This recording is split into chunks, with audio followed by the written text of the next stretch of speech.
বিসমিল্লাহির রহমানির রহিম। আসসালামু আলাইকুম মাই ডিয়ার অডিয়েন্স, আপনারা সবাই কেমন আছেন? আমি আলহামদুলিল্লাহ অনেক ভালো আছি। প্রিভিয়াস যে ভিডিও ছিল সেটাতে আপনারা সবাই অনেক বেশি সাপোর্ট করেছেন আমাকে। আপনারা অনেকেই বলেছেন যে আপনারা নতুন কিছু শিখতে পেরেছেন, তার জন্য আমি আসলেই অনেক বেশি গ্রেটফুল আপনাদের কাছে। এভাবে আপনারা আমাকে সাপোর্ট করবেন যেন আমি আপনাদের সামনে আরও নতুন নতুন ভিডিও নিয়ে আসতে পারি এবং আপনাদেরকে কিছু শেখাতে পারি। আচ্ছা, আজকে আমি কোনো ইংলিশ শব্দ বা কোনো ইংরেজি বাক্য নিয়ে আসি নাই আপনাদের সামনে। আমি আসছি জাস্ট জেনারেলি আপনাদের সাথে কথা বলতে। আচ্ছা, আমরা ইংরেজি কেন শিখব? মানে ইংরেজিটাই কেন? এতগুলা ভাষা আছে আমাদের পৃথিবীতে, তো ইংরেজি কেন? অ্যাজ আ মুসলিম আমাদের পছন্দের ভাষা এবং সর্বোত্তম ভাষা হচ্ছে আরবি। কিন্তু মুসলিম পৃথিবীতে তো সবাই মুসলিম না, আরও অনেক ধর্মাবলম্বী মানুষ আছে, অনেকের স্পেসিফিক ভাষা আছে।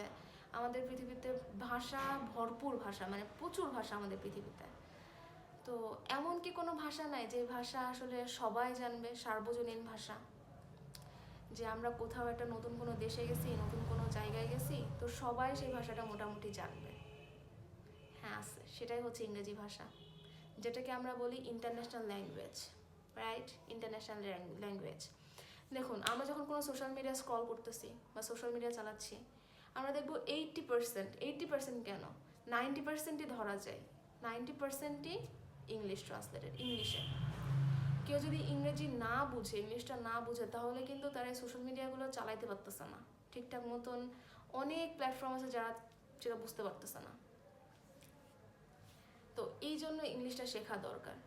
বাইরে যাচ্ছি, আমাদের অনেকেরই, মেয়ে বলেন ছেলে বলেন, আমাদের অনেকেরই ইচ্ছা থাকে যে আমরা একটা ওয়ার্ল্ড ট্যুর দিব, আমরা দেশের বাইরে ঘুরতে যাব। সেটা এডুকেশনাল পারপোজে হতে পারে, পড়াশোনার ক্ষেত্রে হতে পারে, তারপরে প্রফেশনের ক্ষেত্রে যে নতুন কোনো চাকরি দেশের বাইরে যে করার ইচ্ছা আছে এটা হতে পারে, বা হচ্ছে আরও অনেক কেস আছে। দেশের বাইরে যাওয়ার প্রবণতা আমাদের বাংলাদেশিদের বিশেষ করে বেশি। তো দেশের বাইরে যে যাব, তো আমরা তো সব রকমের ভাষা জানি না, তাই না? তো সেখানে যে আমাদের তো অ্যাটলিস্ট কারোর সাথে কথা বলতে হবে নতুন জিনিস জানার জন্য, বা নতুন কোনো জায়গায় যাওয়ার জন্য কিভাবে যাব, কী দিয়ে কী করবো, সব কিছু জানার জন্য একটা মানুষের সাথে আমার কনভারসেশন করা লাগবে অবশ্যই। দেশের বাইরে গেলে সে দেশের মানুষের সাথে কনভারসেশন করা লাগবে। তো এই যে কনভারসেশন তার সাথে করব, এটা কিসে করব, কিভাবে করব? এর জন্য হেল্পফুল হচ্ছে আমাদের এই ইংরেজি ভাষা। আমরা যদি ইংরেজি জানি, ইংরেজিতে কথা বলতে পারি, তাহলে আমি কাউকে না কাউকে সেখানে পেয়েই যাব যে ইংরেজিটা বুঝে, এবং তার মাধ্যমে আমি আমার যেই হেল্পটা দরকার সেটা আমি পেয়ে যাব। রাইট। দেখুন, এখন আসি ইংরেজি আমরা কিভাবে শিখবো, বা কিভাবে কথা বলা শিখবো, কিভাবে কথা বলবো। বলুন, আপনারাই বলুন, কোনো আইডিয়া? আমি জানি আমরা মোস্ট অফ দি পিপল বলবো কি যে গ্রামাটিক্যাল আইটেম যদি আমরা ভালোভাবে জানি, ওগুলো যদি ভালো করে স্ক্রল করি, তাহলে আমরা ইংরেজিতে কথা বলতে পারবো বা ইংরেজি জানবো, এরকম। কিন্তু না। আচ্ছা, আমরা যখন বাংলা শিখেছিলাম ছোটোবেলায়, বাংলায় কথা বলা তো শিখেছিলাম আমরা, রাইট? তো ছোটোবেলায় কি আমাদের বাবা মারা আমাদেরকে বাংলা শিখাইছে? বাংলা ব্যাকরণ কাকে বলে, ব্যাকরণের সব নিয়ম কানুন, সমাস, সন্ধি, কারক, এসব কি আমাদেরকে শিখাইছিল? একটু মনে করি আমরা ছোটোবেলায় ফিরে যাই। না, আমাদের কিন্তু এগুলো শেখানো হয় নাই। আমাদেরকে কি করা হয়েছে? আমাদের সামনে বাংলায় কথা বলা হয়েছে, কথা বলা হয়েছে, বিভিন্ন জিনিসকে পয়েন্ট করা হয়েছে যে এই জিনিসটার নাম হচ্ছে, ধরো একটা কলা, ধরেন একটা কলা, যে এই জিনিসটার নাম হচ্ছে কলা, তুমি কলাটা নিয়ে আসো। এটা যখন বলা হয়েছে তখন বাচ্চা বুঝছে যে হ্যাঁ, এটাকে বলছে আমাকে আনতে, তো সে সেটা নিয়ে আসছে।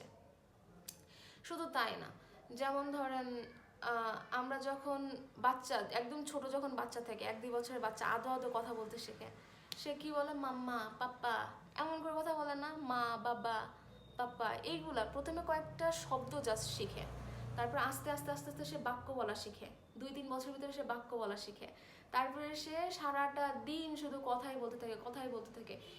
ইভেন এই বাচ্চাদের 3-4 বছরের যে সময়টা, এই সময়টা মনে করেন মোটামুটি আমাদের মাথা খারাপ হয়ে যায় তাদের কথা শুনতে শুনতে।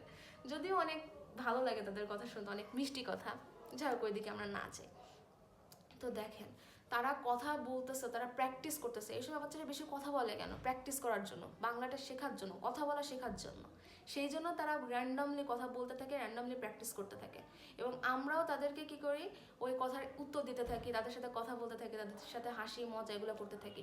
এর মাধ্যমে কি হয়, তাদের ভাষাটা অনেক সুন্দর হয়, তাদের কথাবার্তাটা স্পষ্ট হয়, রাইট? সো ইংরেজিটাও ঠিক তেমনই, ইংরেজিটাও তেমনই। যারা ইংরেজি ভাষায় কথা বলে, যারা পিওর ইংরেজি ভাষায় অভ্যস্ত, তাদেরকে দেখবেন তারা এই একই কাজটা করে।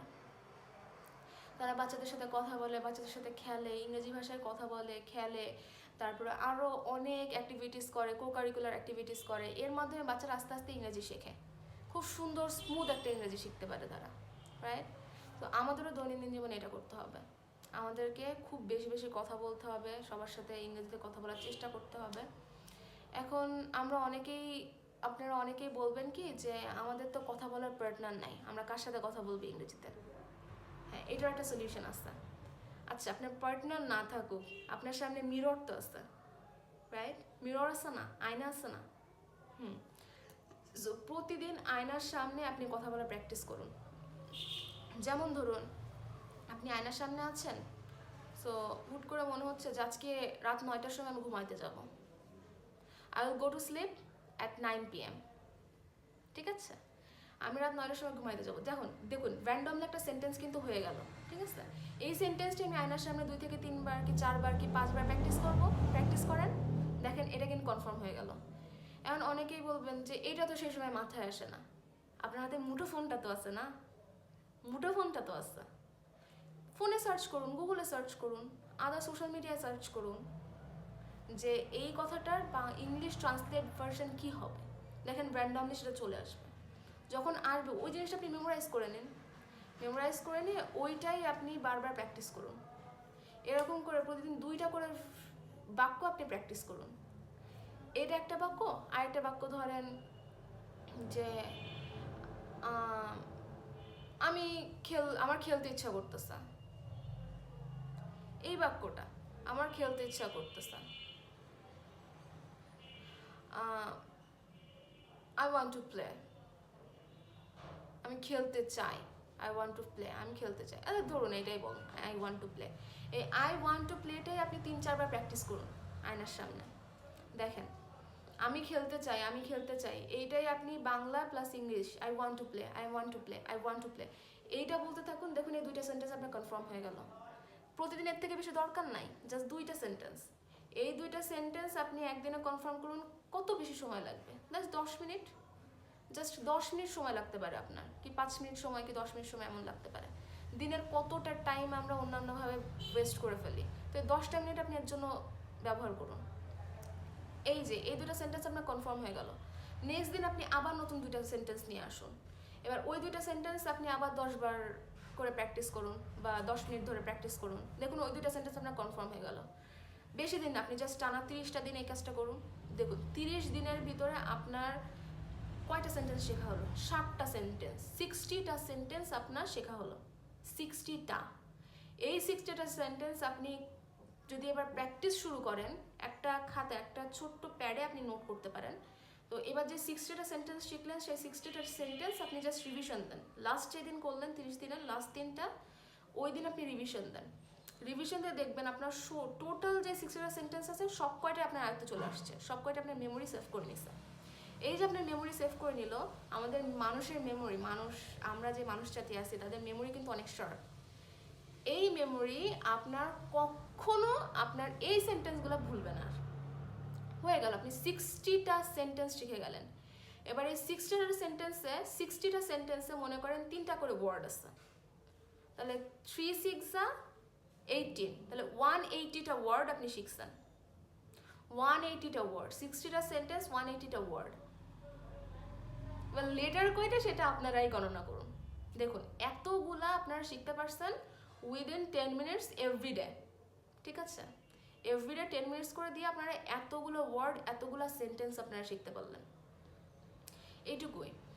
ইংলিশ শেখার জন্য আপনার আলাদাভাবে কোনো লাইফে স্ট্রাগল নেওয়া, কোনো বার্ডেন নেওয়ার কোনো দরকার নাই। জাস্ট আপনি 10 মিনিট নিজের জীবন থেকে বের করুন এবং এই 10 মিনিট আপনি প্র্যাকটিস করুন। এই প্র্যাকটিস করতে করতে দেখবেন আপনি একটা টাইমে ইংলিশে এত বেশি দক্ষ হয়ে যাবেন যে আপনার চারপাশে আপনি আর কাউকে পাচ্ছেন না, আপনার সমতুল্য আপনি আর চারপাশে কাউকে পাচ্ছেন না যে আপনার থেকে বেটার ইংলিশ জানে। এবার আপনার চারপাশে যে মানুষ আছে তাদেরকে আপনি শেখান। দেখুন, টিচিং একটা রিনোন প্রফেশন, ঠিক আছে? আপনি যদি কাউকে কোনো জিনিস শেখান, সেটা আপনার মাথায় এমনভাবে সেট হয়ে যাবে যে সেটা আপনি আর কোনোদিনও ভুলবেন না। এটা টোটালি আপনার জন্য মানে পজিটিভ একটা সাইড হয়ে দাঁড়াবে। কাউকে শেখানো, শেখানো মানে এই না যে আপনার লস হচ্ছে, আপনার টাইম লস হচ্ছে। কাউকে শেখানো মানে সেটা আপনার জন্য আরও বেশি ইম্পর্ট্যান্ট এবং আরও বেশি ইফেক্টিভ হচ্ছে, সেটা আপনার মাথায় আরও ভালোভাবে গেঁথে যাচ্ছে, ঠিক আছে? That's it. Thank you for watching my video. আর এই ভিডিওটা যদি আপনার কাছে হেল্পফুল লেগে থাকে আর যদি মনে হয় যে হ্যাঁ এইভাবে যদি আপনি আপনার ডেইলি লাইফে ইংলিশ প্র্যাকটিস করেন তাহলে অবশ্যই আপনার লাইফে একটা বেটার কিছু হবে, আপনি ইংরেজি খুব ভালোভাবে শিখতে পারবেন, আপনার লাইফে খুব ইফেক্টিভ, আপনার লাইফটা খুব ইফেক্টিভ হবে ইংলিশের ক্ষেত্রে স্পেশালি, দেন প্লিজ লাইক করবেন, কমেন্ট করবেন অ্যান্ড আমার পেজটা অবশ্যই ফলো করবেন। Thanks for watching my video. আসসালামু আলাইকুম অ্যান্ড আল্লাহ হাফেজ।